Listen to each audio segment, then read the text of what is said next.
I'm Vanessa Powell, 38, the founder of Nexus Technologies. After years of hard work building my company from nothing, I was excited to attend my brother Scott's wedding. Despite our strained relationship, I hoped this would be a fresh start. Little did I know that my $30 million contract with my future brother-in-law's company would become the center of a family showdown when I discovered where they expected me to sit. What would you do if your own family treated you like you were invisible? I was about to show them exactly how visible I could be. Before I dive into this story, I'd love to know where you're watching from today. Drop your location in the comments below, hit that like button, and if you're new here, subscribe to hear more stories about standing up for yourself when it matters most. Now, let me take you back to how this all began. Growing up in Westfield, Connecticut, Scott and I were actually close as children. Only 2 years apart, we spent summers building forts in the backyard and winters sledding down Maple Hill. Our mother, Judith, would pack us identical lunches, and our father, Robert, taught us both how to fish on Lake Champlain during our annual family vacations. Those early memories were warm, safe, uncomplicated. The shift began subtly when we entered high school. Scott joined the football team, following in our father's footsteps. I gravitated toward computer science and the debate team. Our parents attended every one of Scott's games, cheering loudly from the stands with neighborhood friends. My debate competitions and science fairs? They'd usually have something come up or arrive late, missing my presentations entirely. Business and sports build character, my father would say while clapping Scott on the shoulder. All that computer stuff is just a hobby, Vanessa. You'll grow out of it. I didn't grow out of it. Instead, I earned a scholarship to MIT while Scott attended our father's alma mater on a partial athletic scholarship. During family holiday gatherings, conversations revolved around Scott's fraternity adventures and football stats. My academic achievements were acknowledged with polite nods before someone changed the subject to something everyone could relate to. After graduation, I worked 80-hour weeks at a tech startup in Boston, learning everything I could about the industry. Meanwhile, Scott joined Powell Construction, the family business my grandfather had started and my father had expanded. Scott was immediately given a management position despite having a business degree that he'd barely earned with C-average grades. It's about practical experience, not just book smarts, my mother explained when I questioned the fairness during a rare Sunday dinner visit. Scott understands how the real world works.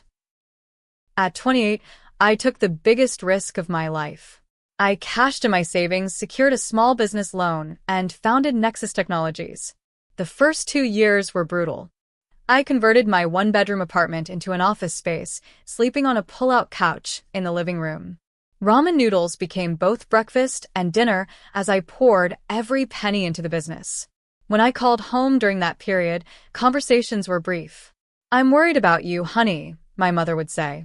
"There's always a position at your father's company if this doesn't work out." They never offered to invest, never asked about my business plan, never seemed to believe I could succeed on my own terms. Then came the breakthrough. Nexus developed a revolutionary supply chain management software that attracted attention from several major corporations. Suddenly, I was hiring employees, moving into a real office, and fielding calls from investors who had previously ignored my emails. It was during this upswing that Scott met Tiffany Bradford at a charity golf tournament.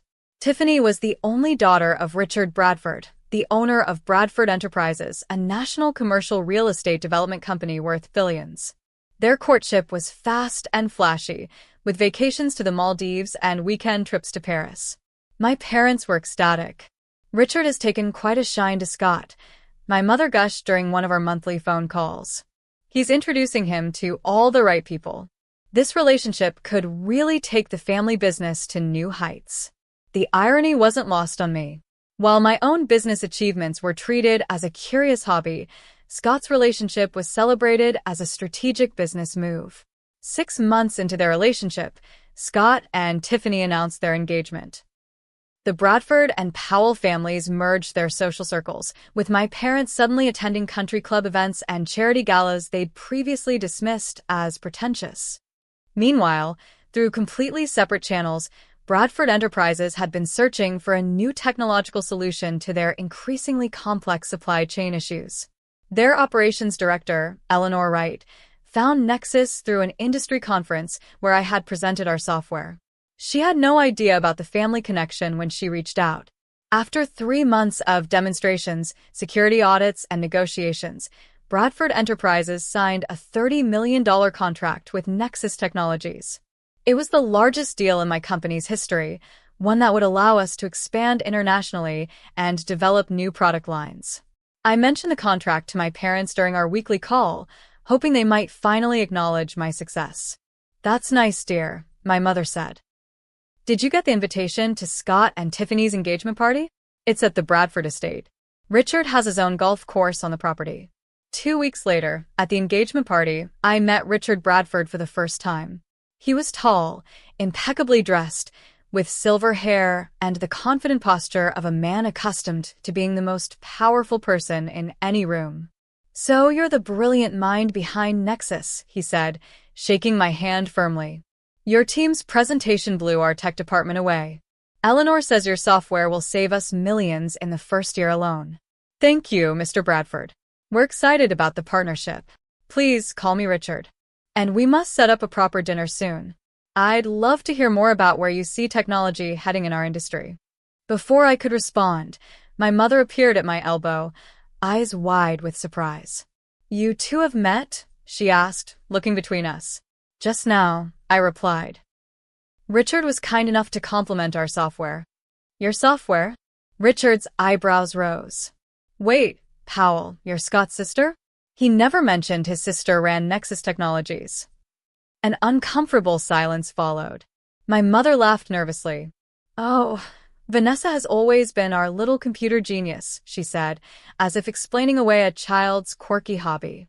"Scott focuses more on the construction side of things, like his father." Richard looked confused, but quickly recovered his composure. "Well, apparently genius runs in the family, just in different directions. This is a remarkable coincidence."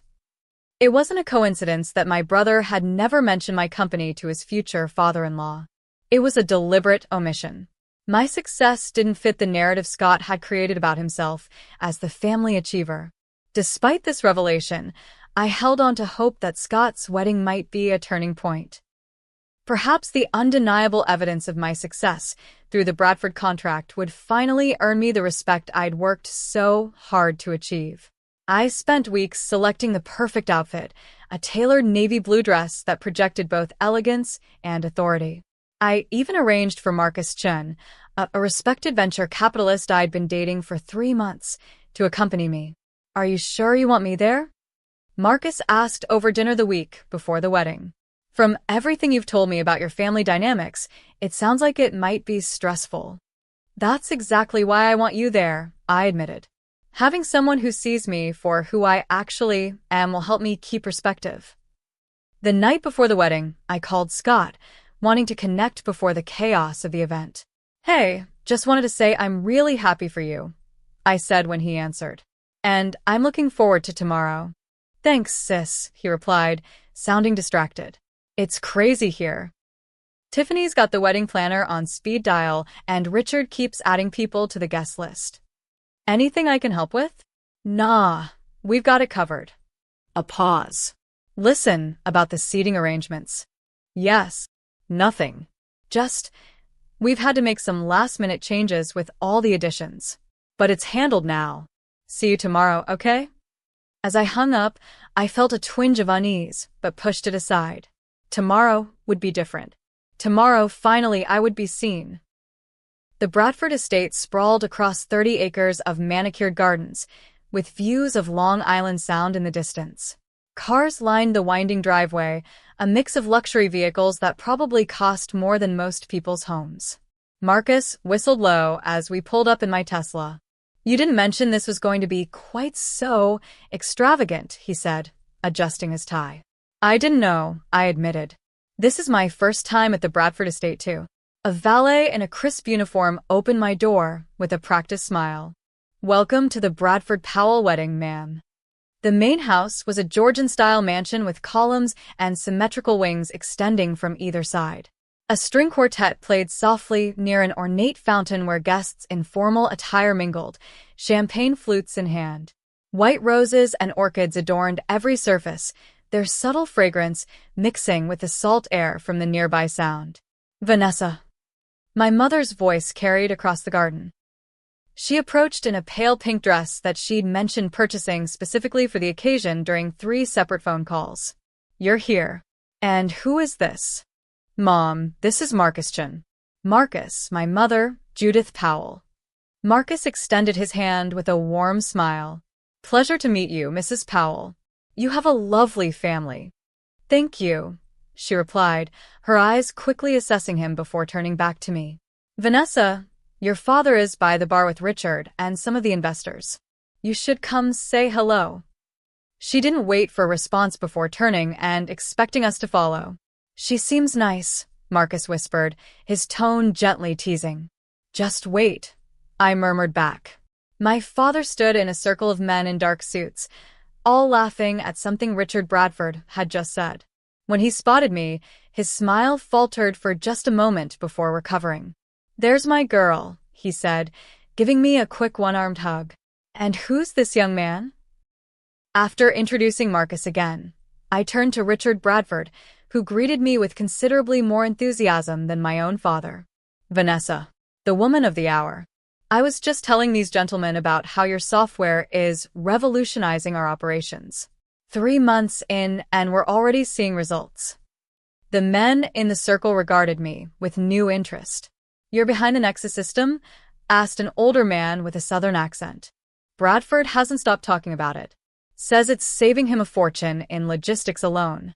Before I could respond, my father cleared his throat. Well, Vanessa always did have a knack for computers. Scott's the one who introduced her to Richard, didn't you know? Always looking out for his little sister. The lie hung in the air between us. Richard Bradford's eyebrows rose slightly, but he said nothing to contradict my father. Actually, I began, but was interrupted by the appearance of the bride herself. Tiffany Bradford floated toward us in a cloud of white designer silk, her blonde hair arranged in an elaborate updo adorned with tiny diamond clips that caught the sunlight. Vanessa, you came, she exclaimed, air-kissing both my cheeks. And in navy blue, how practical. Her gaze flicked over my carefully chosen dress with the barest hint of a dismissive smile. Though I thought I mentioned the family was wearing pastels for the photos. You didn't, actually, I replied evenly. But congratulations, Tiffany. Everything looks beautiful. Doesn't it? Daddy spared no expense. She beamed, linking her arm through Richard's. Scott's getting ready with his groomsmen. The ceremony starts in 30 minutes. Her eyes landed on Marcus with unexpected interest. And who might this be? After introductions, Tiffany's demeanor warmed noticeably. Marcus Chin? Of Horizon Ventures? Why, Daddy's mentioned your firm before. You really must join us at the family table for the reception. Marcus's hand found the small of my back. Thank you, but I'll be sitting with Vanessa, of course. Of course, Tiffany's smile tightened. Speaking of which, I should check with the wedding planner about the final seating arrangements. So many last-minute changes.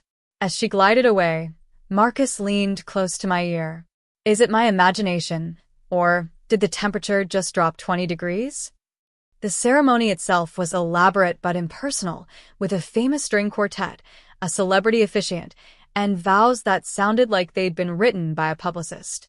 Scott looked handsome but nervous in his tuxedo, his eyes rarely meeting Tiffany's during their exchange of vows.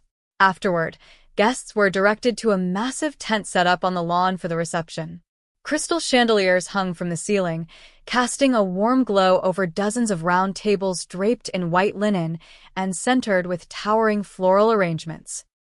Let's find our seats, I suggested to Marcus, scanning the room for a seating chart.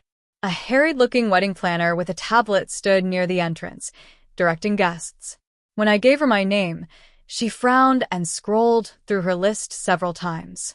Powell, that's odd. Let me check another list. A sense of foreboding crept up my spine as she continued searching. Here we are. Vanessa Powell +1. You're at, oh. Her professional mask slipped for just a moment, revealing discomfort. Is there a problem? Marcus asked. No, no problem. Just a moment, please. She hurried away, disappearing into the crowd. 5 uncomfortable minutes later, she returned with an older woman who introduced herself as the catering manager. Miss Powell, there seems to have been an oversight with the seating arrangements, she explained in a low voice. The main reception tables are all filled to capacity now. I RSVP'd 2 months ago, I replied. And I'm the groom's sister. The catering manager nodded apologetically. Yes, we understand. We've arranged alternative seating for you and your guest. Alternative seating? Marcus repeated. If you'll follow me, please. Rather than leading us to any of the tables in the main reception area, she guided us through a side door and down a hallway. The sounds of the celebration grew more distant with each step. Finally, she opened a door to reveal the kitchen, where staff in black and white uniforms bustled about preparing food. In the corner stood a small table with 2 chairs, hastily covered with a white tablecloth. You can't be serious, I said, feeling heat rise to my face. I do apologize for the inconvenience, the manager replied, not quite meeting my eyes. The bride made some last-minute changes to accommodate important business associates. I am a business associate, I pointed out. Bradford Enterprises just signed a $30 million contract with my company. The manager looked genuinely confused. I wasn't informed of that. I'm just following the instructions I was given. Before she could continue, Tiffany appeared in the doorway, champagne flute in hand. Her eyes gleamed with barely concealed satisfaction as she surveyed the scene. Is there a problem here? She asked, her voice saccharine. Yes, there's a problem, I replied, struggling to keep my voice steady. You've seated me and my guest in the kitchen. I'm your husband's sister. Tiffany took a slow sip of her champagne before responding. We had to prioritize, Vanessa. Daddy's business associates and our close friends needed the premium tables. I'm sure you understand. Actually, I don't, I countered. And I think Scott would be upset to know you've relegated his sister to the kitchen. Something cold flashed in Tiffany's eyes. Scott approved the seating chart this morning. He knows exactly where everyone is sitting. The betrayal hit like a physical blow. My own brother had agreed to this humiliation. This is completely inappropriate, Marcus said firmly. We'll be joining the main reception. Tiffany's perfect mask slipped for just a moment, revealing the contempt beneath. The help eats in the kitchen, she sneered, gesturing dismissively. You should feel right at home, considering your humble beginnings.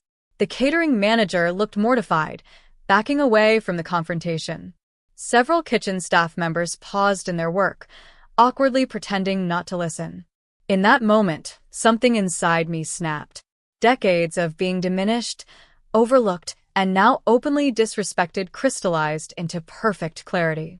I wouldn't cause a scene. I wouldn't lower myself to Tiffany's level. But I would no longer accept being treated as less than.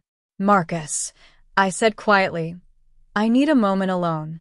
Would you mind waiting for me outside? He squeezed my hand in understanding. Take all the time you need. I'll be right outside. After they left, I stood alone in the bustling kitchen, invisible to my own family, yet responsible for a multi-million-dollar contract that would benefit the very people who couldn't bother to give me a seat at their table. I knew exactly what I needed to do.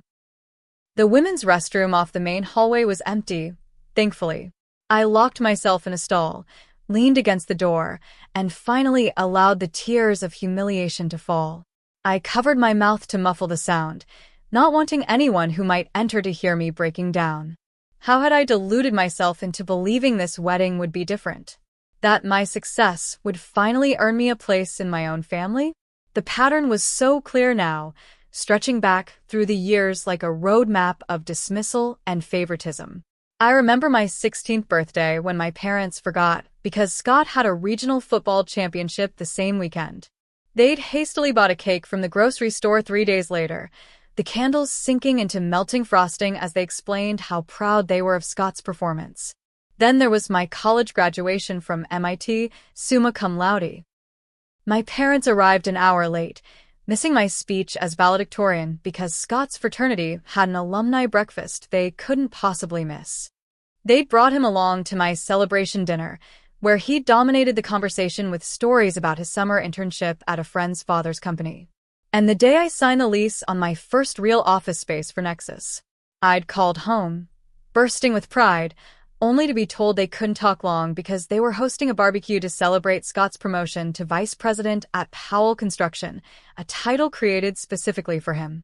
Even today, on what should have been one of the happiest days for our family, I was literally being hidden away, deemed unworthy of sitting with important people despite my own significant achievements. A gentle knock on the bathroom door startled me out of my thoughts. "Vanessa? It's Marcus. Are you okay?" I wiped my eyes, took a deep breath, and opened the door. Marcus stood there, concern etched across his face, holding 2 flutes of champagne. "Thought you might need this," he said, offering me a glass. I accepted it gratefully, taking a long sip. "I'm sorry you're witnessing this family dysfunction." He leaned against the wall beside me. "Don't apologize.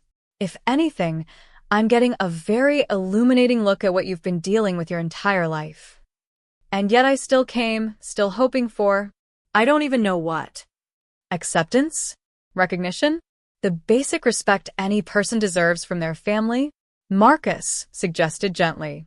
"Those aren't unreasonable things to want, Vanessa." I sipped my champagne, considering his words. "The thing is, I don't actually need their approval anymore. I built Nexus without their support. I have a team that respects me, clients who value what I've created, and friends who see me for who I really am."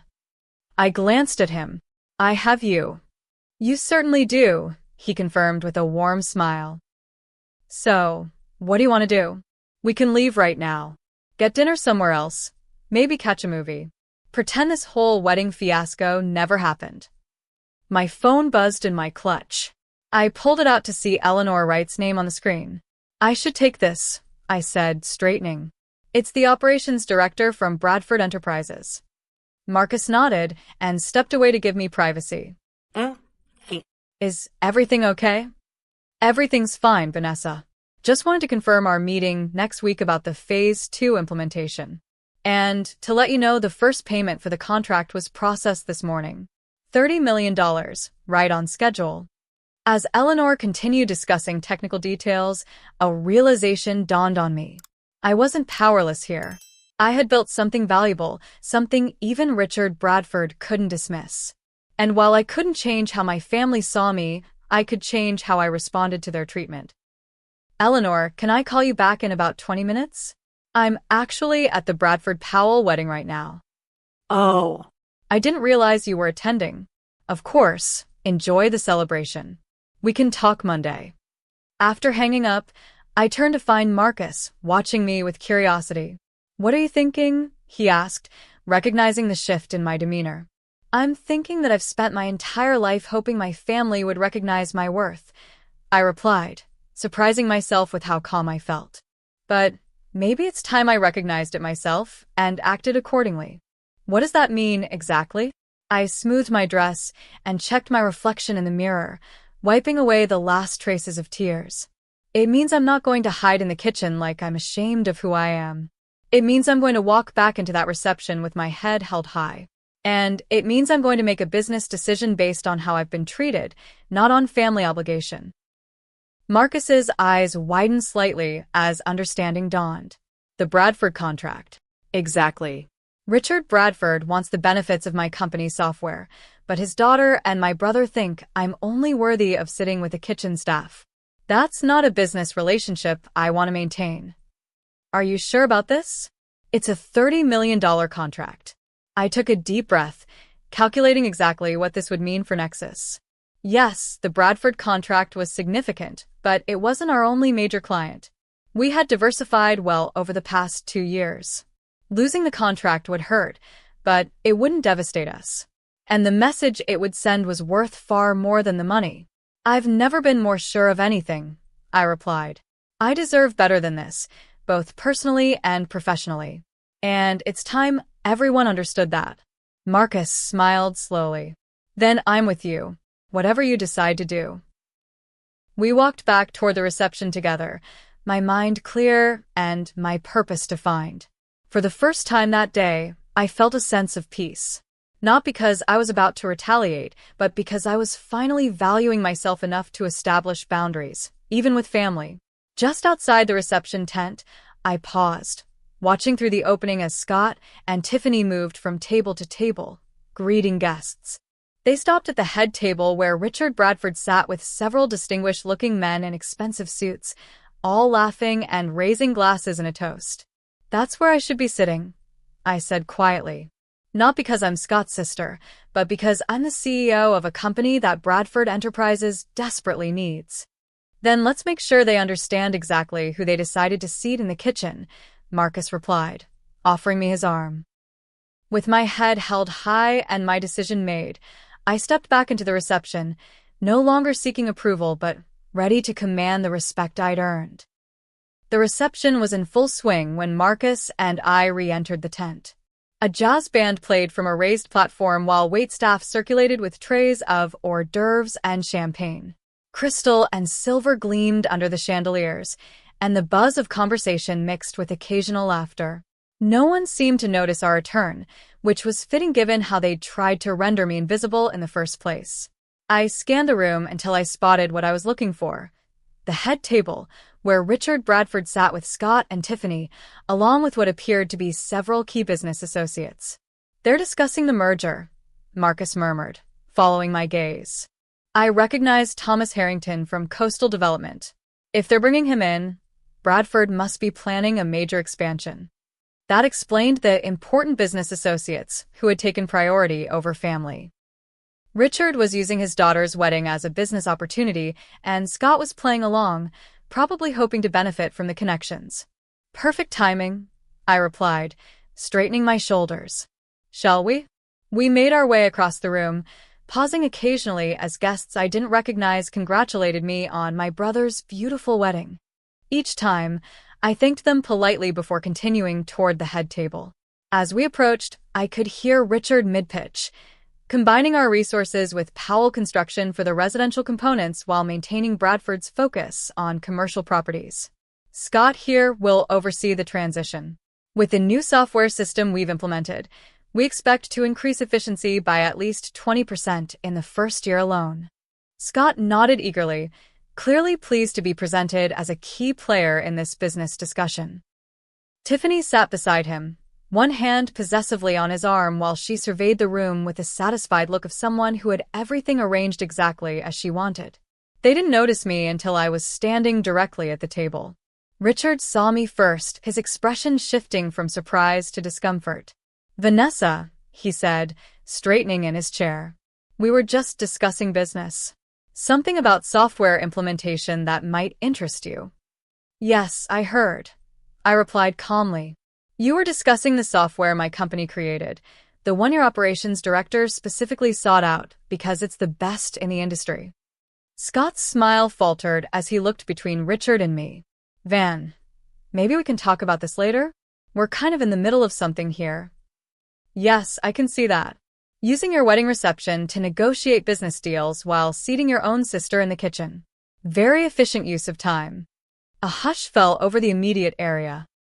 The businessmen at the table glanced at each other uncomfortably. "There was a misunderstanding with the seating," Tiffany interjected, her voice tight. "These things happen at large events." "Do they? Funny how the misunderstanding resulted in the CEO of a company you just paid $30 million to being seated with the catering staff, while business prospects got priority treatment." Richard Bradford's expression darkened. "$30 million? What are you talking about, Vanessa? Your company signed a contract with Nexus Technologies 3 months ago. I'm the founder and CEO of Nexus. The software you were just bragging about? That's my creation." Richard's face registered genuine shock as he turned to Scott. "You never mentioned your sister was the head of Nexus." Scott shifted uncomfortably. It didn't seem relevant at the time. "Not relevant?" I echoed. "You didn't think it was relevant that your sister's company was providing the technology your father-in-law was investing millions in?" "Now isn't the time for this discussion," Tiffany hissed, her perfect composure cracking. "You're making a scene at our wedding." I reached for my phone, my movements deliberate and calm. "You're right. This isn't a discussion. This is a business decision." I dialed a number from my contacts and held the phone to my ear, maintaining eye contact with Scott as it rang. "Gregory? It's Vanessa Powell." I spoke clearly, loud enough for everyone at the table to hear. "I need you to cancel the $30 million contract with Bradford Enterprises. Effective immediately." Scott's face went pale, his mouth opening and closing without sound. Richard Bradford half rose from his chair, his expression a mixture of confusion and mounting anger. "Vanessa, what are you doing?" he demanded. I held up one finger, continuing my conversation. "Yes, I understand the implications. No, this isn't a negotiating tactic. Please have legal prepare the termination paperwork immediately. I'll be in first thing Monday morning to sign everything." Tiffany's composure shattered completely. "You can't do that. Daddy just implemented your system across all our properties." I ended the call and slipped my phone back into my clutch. I can and I have. Nexus Technologies doesn't partner with companies that demonstrate such poor judgment and lack of basic professional courtesy. "This is absurd," Richard sputtered. "You're canceling a multi-million-dollar contract because of a seating arrangement?" "No, Mr. Bradford. I'm canceling it because this seating arrangement revealed the fundamental character of your organization. If this is how you treat a CEO when you think she's just someone's sister, I have serious concerns about how you'll honor our partnership when larger issues arise." The business associates at the table were watching with keen interest now, clearly reassessing both me and the Bradford-Powell alliance. "Scott," Richard turned to my brother, his voice dangerously low. "Did you know about this? About who your sister is in relation to our company?" Scott swallowed hard. "I knew she had a tech company. I didn't realize it was the same one you were working with." "That's a lie," I said quietly. "Eleanor Wright mentioned our family connection to you 3 weeks ago, when she discovered it. She told me she spoke to you directly." Scott's face confirmed the truth before he could formulate another denial. Richard's expression hardened as he realized he'd been deliberately kept in the dark. "We need to discuss this. Now." Richard stood abruptly, grabbing Scott's arm. "Somewhere private." Tiffany rose as well, her face flushed with anger. "You're ruining everything," she hissed at me. "This wedding cost over $2 million, and you're turning it into a business dispute." "No, Tiffany. You ruined it when you decided I wasn't good enough to sit with my own family." I maintained my composure, refusing to match her emotional outburst. I simply decided I wasn't going to accept that treatment any longer. As Richard led Scott away, with Tiffany following closely behind, Marcus placed his hand on the small of my back. "That," he said quietly, "was the most professionally executed takedown I've ever witnessed." For the first time that day, I felt a genuine smile spread across my face. "Let's get out of here. I suddenly have a taste for real food, preferably somewhere where I can sit at an actual table." As we turned to leave, several of the business associates from the head table approached me, business cards appearing from inside suit jackets. "Miss Powell? Thomas Harrington, Coastal Development. I'd be very interested in learning more about what Nexus Technologies has to offer." Another man stepped forward. "Gerald Winters, Apex Investments. I've been following your company's growth. Perhaps we could schedule a meeting next week." The very people Richard and Scott had been courting were now approaching me directly. The irony wasn't lost on me, but I didn't feel any particular satisfaction from it. This wasn't about revenge or one-upmanship. It was about standing up for myself and my company's value. I accepted their cards politely, but didn't linger. My assistant will be in touch to arrange meetings. But right now, I'm afraid I need to leave. As Marcus and I walked out of the tent, the sounds of raised voices could be heard coming from the direction Richard had taken Scott. The perfect wedding was unraveling, not because of my actions, but because of the choices they had made long before I arrived. We had barely reached the valet stand when my phone began ringing repeatedly. I silenced it without looking at the caller ID, already knowing who it would be. The young valet brought my Tesla around, his eyes widening slightly as he handed me the keys. "Nice car," he commented. "Thanks," I replied, tipping him generously. It's amazing what you can afford when you build your own company instead of relying on family connections. Marcus chuckled as he slid into the passenger seat. "Feeling a bit petty, are we?" "Just a touch," I admitted, starting the engine. "I think I've earned it today." Before I could pull away, a familiar figure appeared in my side mirror, moving quickly across the parking area. My father, his face flushed and tie askew, was practically jogging toward the car. "Vanessa, stop right there. Young lady." I sighed and rolled down the window, but kept the engine running. "Yes, Dad." He reached the car, breathing heavily from the exertion. "What the hell do you think you're doing?" "Richard Bradford is livid. Scott's wedding is in shambles. Your mother is in tears. And it's all because you couldn't handle a simple seating mix-up?" "A mix-up?" I repeated incredulously. "They seated me in the kitchen, Dad." "The kitchen?" And Tiffany made it very clear it was deliberate. "So what? You sit where you're told at someone else's wedding. That's basic manners. But instead, you had to make it all about you and your wounded pride." Marcus leaned forward. "Sir, with all due respect, your daughter is the CEO of a successful technology company that Bradford Enterprises sought out specifically because of its excellence. She deserves better treatment than she received today." My father's eyes narrowed as he took in Marcus for the first time. "And who exactly are you to tell me how my daughter should be treated?" "Dad, this is Marcus Chin. He's with me and he's right. This wasn't about pride. It was about basic respect, something I haven't received from this family in a very long time." "Respect." My father's voice rose. "You want to talk about respect when you just canceled a contract with your brother's father-in-law? Do you have any idea what you've done to Scott's position in the family? Richard was going to make him a partner in their next development project." And there it was. The real concern wasn't about me or even about the wedding. It was about Scott's business opportunity, his chance to climb higher on the ladder of success that had always been extended to him while I built my own from scratch. "I'm sorry if my actions impacted Scott's business prospects," I said, not feeling sorry at all. "But I need to protect my company's interests and my own professional reputation. Bradford Enterprises doesn't get to treat me like second-class citizen while benefiting from my technology." "You need to fix this," my father insisted. "Call them back. Tell them it was a misunderstanding, that you were emotional because of the wedding." "I will not," I replied firmly. "The decision stands, and if anything, this conversation only confirms I made the right choice." My mother appeared behind my father, her carefully applied makeup now smudged around her eyes. "Vanessa, please. Scott is devastated. Can't you see what you're doing to this family?" "What I'm doing?" I felt a laugh escape, though there was no humor in it. "I've spent my entire life being overlooked and dismissed by this family. I built a successful company without any support or encouragement from any of you. And the first time I stand up for myself, I'm the one destroying the family? That's not fair," my mother protested weakly. "We've always been proud of you." "Really? Name one time you've bragged about my accomplishments the way you constantly broadcast Scott's."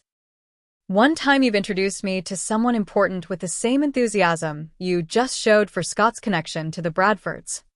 Her silence was answer enough. The commotion had attracted attention. Several wedding guests had gathered at a distance, watching the family drama unfold with poorly disguised interest.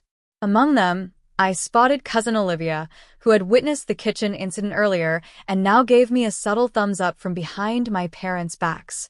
"I think we should continue this conversation another time," I suggested, acutely aware of the audience. "When emotions aren't running so high." "There's nothing to discuss," my father replied coldly. "You've made your choice very clear today. Scott is family. Richard Bradford is now family. And you just declared yourself against both of them." "No, Dad." "I declared myself worthy of basic respect. There's a difference." Before he could respond, another figure emerged from the main house.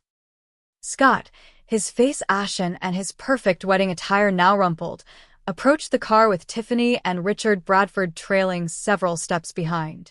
Van, what the hell? Scott's voice cracked with emotion. Richard is talking about pulling all his business from Powell Construction now. Do you know what that would do to Dad's company? I'm sorry, Scott. That wasn't my intention. But it's the result, he shouted, uncharacteristically losing his composure. You couldn't just sit where you were told for one day. You had to make some grand stand about your stupid tech company. Marcus tensed beside me, but I placed a hand on his arm, silently asking him to let me handle this. My stupid tech company is valued at over $200 million, Scott. It employs 65 people. And until an hour ago, it was providing essential services to Bradford Enterprises. I didn't make a grand stand. I made a business decision based on how I was treated. Fix it, Scott demanded. Call whoever you called and tell them it was a mistake. It wasn't a mistake, I replied calmly.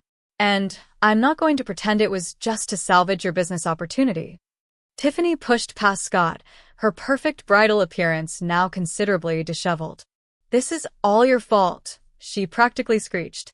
You've ruined the most important day of my life because your feelings got hurt over a stupid table. Tiffany, that's enough. Richard Bradford's authoritative voice cut through his daughter's tirade. He approached the car with measured steps, his expression unreadable. Miss Powell, I think there's been a serious miscommunication today. There's been no miscommunication, Mr. Bradford. Your daughter made it very clear where she thought I belonged. I see. He glanced at Tiffany, who had the grace to look momentarily abashed. Nevertheless, I think we should discuss this privately, as business professionals. The contract between our companies is significant, and terminating it so abruptly would have serious consequences for both parties. I'm aware of the consequences, I replied. My decision stands. Richard's composed facade cracked slightly. You're willing to throw away $30 million over a seating arrangement?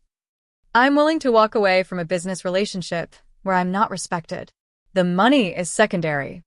A flash of something that might have been respect crossed Richard's face before he schooled his features back to neutrality. I see.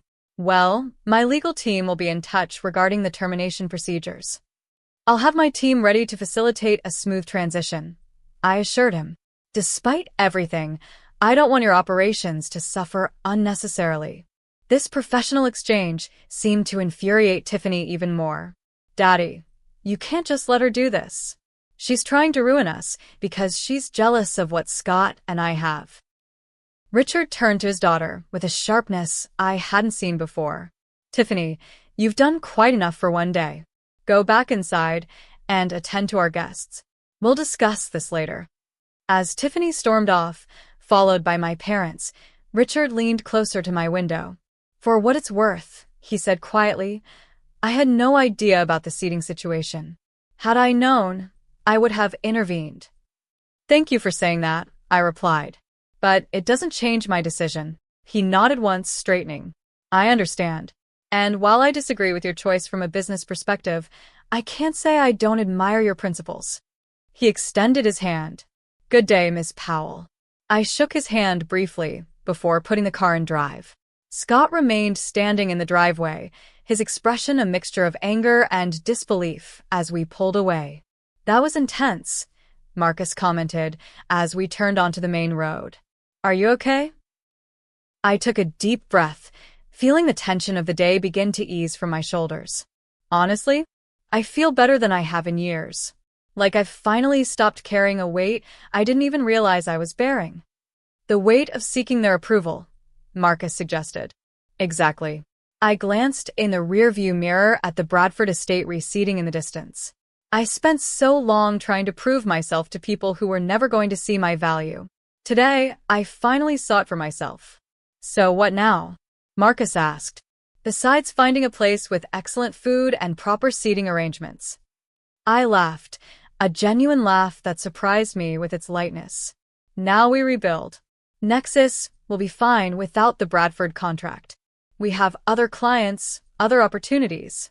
And I have something I never fully had before. What's that? Self-respect, I replied simply. And it turns out that's worth more than $30 million. The first email arrived at 6:43 a.m. Monday morning. By the time I walked into the Nexus Technologies office at 8, my inbox contained 17 messages from various executives at Bradford Enterprises, ranging from apologetic to desperate. Eleanor Wright had sent 3 alone, each more urgent than the last. "Good morning, Sarah," I greeted my assistant as I passed her desk. "I assume you've seen the email situation?" Sarah nodded, her expression concerned. "It's been nonstop since before I arrived. Eleanor Wright has called twice already. She sounds stressed. And Mr. Bradford himself called 5 minutes ago, asking when you'd be available to speak with him. Schedule a call with Eleanor for 10 o'clock. As for Richard Bradford, tell him I'm in meetings all day, but can speak with him tomorrow afternoon." "Tomorrow?" Sarah's eyebrows rose. He seemed to think it was rather urgent. "I'm sure he did," I replied mildly. "But I need time to prepare our transition plan with the team before I discuss anything with him." I had just settled at my desk when Gregory Phillips, our chief operating officer, appeared in my doorway, his expression a mixture of concern and curiosity. "So," he began, leaning against the door frame, "want to tell me what happened at your brother's wedding that resulted in you canceling our biggest contract to date?" I gestured for him to close the door and take a seat. "It's a long story, but the short version is that Bradford Enterprises, or more specifically the Bradford family, demonstrated that they don't respect me or this company. I decided we shouldn't be doing business with people who don't value us properly." Gregory whistled low. "That must have been some wedding." "You have no idea," I replied, briefly recounting the kitchen incident and the subsequent confrontation. When I finished, Gregory was silent for a moment. "I'd like to say I'm shocked, but after everything you've told me about your family over the years, it unfortunately tracks. The question now is how we move forward," I said, refocusing on the business implications. "The Bradford contract represented about 22% of our projected annual revenue. We need to make up that shortfall." "Already working on it," Gregory assured me. "That demonstration we did for Westfield Partners last month? They've been on the fence about implementing our system, but I think with a small incentive, we could lock them in. It wouldn't completely replace Bradford, but it would help soften the blow." "Make it happen," I authorized. "And let's accelerate the timeline on the international expansion. The European market has been showing interest, and without the Bradford implementation taking up resources, we could redirect some of our team there." Our conversation was interrupted by Sarah buzzing my intercom. "Vanessa, I have Thomas Harrington from Coastal Development on line 1. He says it's regarding a potential contract." I exchanged a surprised look with Gregory. "Thomas Harrington? From the wedding? Want me to give you some privacy?" Gregory offered, starting to rise. "No, stay." "I want your input on this." I pressed the speaker button. "Mr. Harrington, this is Vanessa Powell." "Miss Powell, thank you for taking my call. I hope I'm not interrupting your morning." "Not at all. What can I do for you?" "Well, after our brief interaction at the Bradford Powell wedding, I took the liberty of researching Nexus Technologies more thoroughly. I'm quite impressed with what you've built, and I believe Coastal Development could benefit significantly from your supply chain management system." I maintained a professional tone despite my surprise. "I appreciate your interest, Mr. Harrington. We'd be happy to arrange a demonstration of our software at your convenience." "Excellent. And there's one more thing. I understand your relationship with Bradford Enterprises may be concluding. Coastal Development has been considering a partnership with them on several projects, but after witnessing Saturday's events, I'm reconsidering whether they're the right fit for our corporate culture." Gregory's eyes widened, and I had to suppress a smile. "I see. Well, Mr. Harrington, while I can't comment on Bradford's corporate culture, I can assure you that at Nexus, we value professionalism and respect in all our business relationships." "That was evident from how you handled a rather difficult situation," he replied. "I'll have my assistant coordinate with yours for that demonstration. Looking forward to it, Ms. Powell." After ending the call, Gregory let out a low whistle. "Well, that was unexpected. What exactly happened at this wedding?" "Let's just say it made an impression on several people," I replied, still processing this development. We should prepare our best presentation for Coastal. Their property portfolio is even larger than Bradford's. By lunchtime, news of the contract cancellation had spread through the company. While I hadn't shared the personal details, the senior team understood that something significant had occurred to prompt such a drastic decision. To their credit, no one questioned my judgment, instead focusing on solutions and next steps. My 10 o'clock call with Eleanor had been difficult but professional. She was understandably upset about losing a system her team had spent months implementing, but her anger seemed directed more at the situation than at me personally. For what it's worth, she'd said near the end of our conversation, I had no idea about the seating incident until Richard told me this morning. It was completely unprofessional and inappropriate. I appreciate that, Eleanor. And I want you to know this isn't a reflection on your team's work with us. You've been excellent partners throughout the implementation process. Is there any way we could salvage this? She asked. Perhaps with different terms or conditions? I don't think so, I replied honestly. Some lines, once crossed, can't be uncrossed. But I promise we'll do everything possible to ensure a smooth transition to whatever system you choose next. At 3 o'clock, my personal cell phone rang with a number I didn't recognize. Normally, I would let it go to voicemail, but something prompted me to answer. Vanessa Powell speaking. Vanessa? This is Diana Powell. Your aunt. Your father's sister. I was momentarily speechless. Aunt Diana had been estranged from our family for nearly 20 years, following some disagreement with my father that was never fully explained to us children. Aunt Diana? This is unexpected. How did you get my number? I have my ways, she replied with a hint of amusement. And I've been keeping tabs on you from a distance. Your success with Nexus is impressive, though not surprising to me. You always were the smart one. Thank you, I said, still confused by this sudden contact. But why are you calling now after all these years? Because I heard about what happened at Scott's wedding, she replied simply. Word travels fast in certain circles, and the Bradford family is nothing if not well connected. Oh, I said, not sure how to respond. And you called too? To tell you I'm proud of you, she said firmly. Standing up to the Powell family tradition of favoring the male heir over the female innovator. It's about time someone broke that cycle. What do you mean? Diana sighed, a sound heavy with old wounds. Vanessa, why do you think I haven't spoken to your father in 20 years? It's the same story, different generation. I built a successful interior design firm in the 80s, when women weren't exactly welcomed in the construction industry.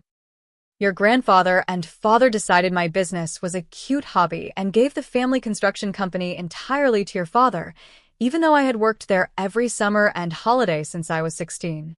The parallels were unmistakable. I had no idea, I admitted. Dad never really explained why you weren't around. Of course he didn't, Diana replied without bitterness. It didn't fit the narrative. But I want you to know that what you did, standing up for yourself, means something. It breaks a pattern that's been in our family for generations. We talked for nearly an hour, Diana filling in gaps in my understanding of our family history and sharing her own journey of building a business without family support. By the time we hung up, we had plans to meet for dinner the following week, a reconnection that felt both surprising and somehow inevitable. The remainder of the afternoon brought more unexpected developments.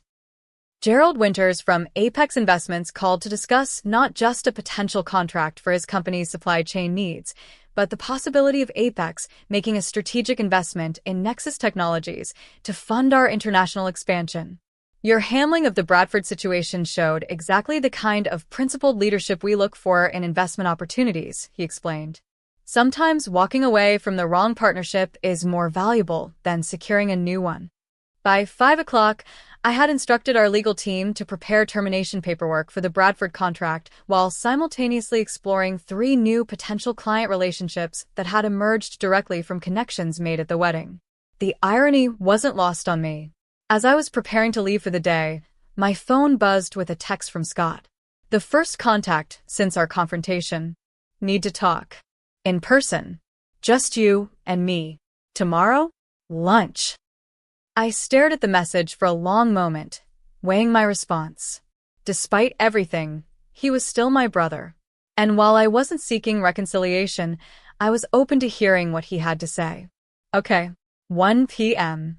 Luciano's on 5th. Just us. His reply came immediately. Thank you. As I drove home that evening, I reflected on how differently the day had unfolded than I had anticipated. Instead of damage control and revenue scrambling, we were fielding new opportunities and potentially stronger partnerships. The act of valuing myself had seemingly led others to value Nexus more highly as well. Marcus called as I was making dinner, wanting to check in after the eventful day. So, did Bradford Enterprises implode without your software yet? He teased. Not yet, but Eleanor Wright sounded pretty close to panic this morning, I admitted. But the strangest thing happened today. Actually, several strange things. I told him about the calls from Thomas Harrington and Gerald Winters, the unexpected reconnection with Aunt Diana, and Scott's request to meet. It's like by standing up for myself, I accidentally tapped into some alternate universe where people actually respect boundaries and recognize value. I concluded. Or maybe, Marcus suggested gently, this is just what the world looks like when you stop accepting less than you deserve. His words stayed with me long after we hung up. Perhaps this wasn't an alternate universe at all. Perhaps it was simply the natural consequence of finally recognizing my own worth and expecting others to do the same. The email from Richard Bradford arrived just before midnight, a formal request for a meeting to discuss mutually beneficial resolution options. I marked it for consideration, but didn't respond immediately. Whatever happened next would be on my terms, not his. For perhaps the first time in my professional life, I felt completely centered in my own value, neither seeking external validation nor fearing disapproval. It was a powerful feeling, this newfound certainty. And it had taken a wedding seating chart to finally bring it into focus. For weeks after the wedding incident, I sat across from Eleanor Wright at a corner table in Luciano's, the same restaurant where I'd met with Scott for our tentative reconciliation lunch. The difference in atmosphere was striking. While my conversation with Scott had been tense and emotional, this meeting with Eleanor was relaxed, almost friendly. The transition to the alternative system is proceeding, but it's not going well, Eleanor admitted, stirring her coffee. Between us, Richard is regretting how everything played out. The replacement software is already 3 weeks behind schedule, and the developers can't seem to replicate some of Nexus's key features. I'm sorry to hear that, I replied, genuinely meaning it. Your team worked hard on the implementation. It's unfortunate they have to start over. Eleanor set down her spoon with purpose. That's actually why I wanted to meet in person, off the record.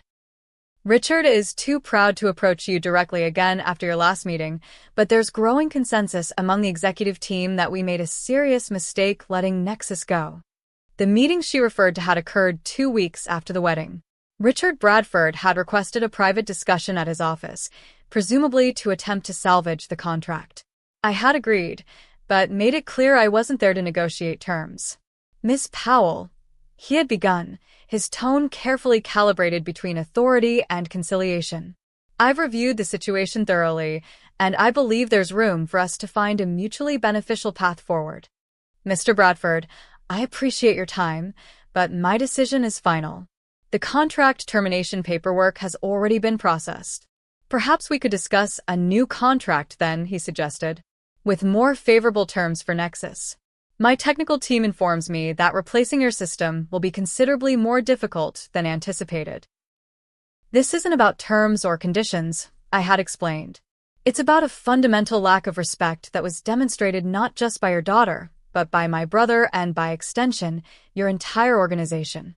I choose to work with partners who value what Nexus brings to the table, not those who see us as servants to be seated in the kitchen. Richard had been silent for a long moment. I understand your position better than you might think, he finally said. I built Bradford Enterprises from a single property my father left me. For years, I was dismissed by the established players in the industry, seated at back tables at events, excluded from deals. It wasn't until I had enough leverage to demand respect that anything changed. Then you should understand exactly why I can't continue our business relationship, I had replied. You of all people should know that sometimes you have to walk away to maintain your integrity. Something shifted in his expression then, a grudging respect replacing his business-like facade. Your brother doesn't deserve you, he said unexpectedly. And for what it's worth, my daughter's behavior was inexcusable. I've made that abundantly clear to both of them. That had been the end of our direct communication, until now, with Eleanor serving as an unofficial intermediary. What exactly are you suggesting, Eleanor? I asked, returning to the present conversation. A complete reset, she replied. New contract, new terms, new points of contact within the organization. Richard is willing to issue a formal apology for the wedding incident, in writing, acknowledging the unprofessional treatment you received. And Scott and Tiffany. Eleanor grimaced slightly. That's more complicated. From what I understand, they're having some marital adjustments. Tiffany has been removed from any involvement in company affairs for the foreseeable future. This aligned with what Scott had shared during our lunch meeting. After the initial anger and accusations had subsided, he'd admitted that the wedding disaster had exposed serious issues in his new marriage. Tiffany was the one who changed the seating chart, he'd confessed, unable to meet my eyes. She's always been jealous of your success. Said it made me look bad if my sister was more accomplished than me. I knew it was wrong, but I didn't stop her. And that's supposed to make it better? I had asked. That you knew it was happening and chose not to intervene? No, he'd replied quietly. It makes it worse. I've spent our entire adult lives trying to maintain this image of myself as the successful one, the one carrying on the Powell legacy. And when you started doing well, really well, I couldn't handle it. It was easier to diminish your accomplishments than to admit you had surpassed me.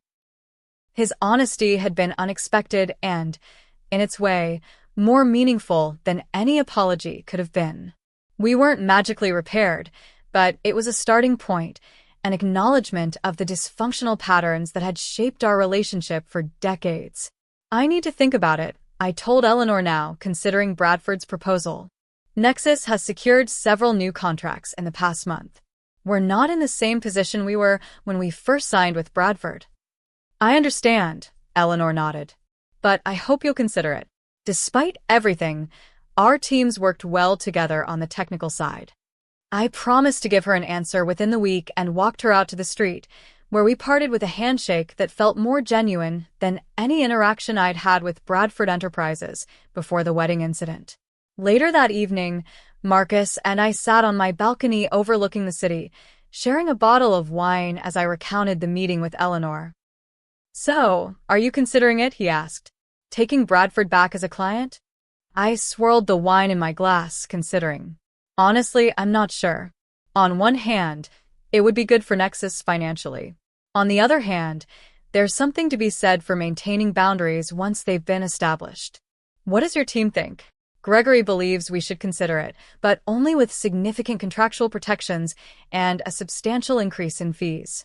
Sarah thinks we should pass and focus on the new clients who sought us out specifically because of our integrity. Marcus nodded thoughtfully. And what does Vanessa Powell, the woman who finally stopped accepting less than she deserves, think? I smiled at his framing of the question.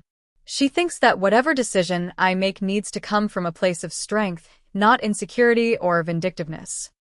If we re-engage with Bradford, it should be because it truly serves Nexus's best interests, not because I'm seeking validation or afraid to turn down a big client.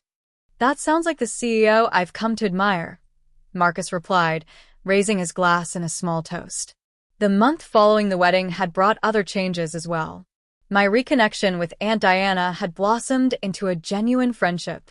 Her perspective as another Powell woman who had fought for recognition in a male-dominated industry was invaluable, and her stories about my father's early years helped me understand his limitations in ways I never had before. More surprisingly, my parents had begun a tentative process of reflection and reconciliation. After the initial shock and anger over the Bradford contract cancellation subsided, my mother had called, her voice uncharacteristically subdued. I've been thinking about what you said at the wedding, she admitted. about us never celebrating your accomplishments the way we did Scott's. I didn't want to believe it was true, but when I really looked back, you were right. And I'm sorry. It wasn't an immediate fix for decades of favoritism, but it was a start, an acknowledgement that perhaps they had failed to see me clearly for a very long time. The most profound changes, however, had occurred within me. The wedding incident, painful as it had been, had freed me from the exhausting cycle of seeking approval from people determined not to give it. I no longer measured my success against Scott's yardstick or sought validation from my parents' limited perspective. This new clarity extended beyond family relationships into all areas of my life. At Nexus, I found myself making decisions with greater confidence, unencumbered by the second-guessing that had sometimes plagued me before. In my personal life, my relationship with Marcus deepened as I brought a more authentic version of myself to our connection. Perhaps most significantly, I had launched a mentorship program for women entrepreneurs in the tech industry, specifically those facing family or social obstacles to their success.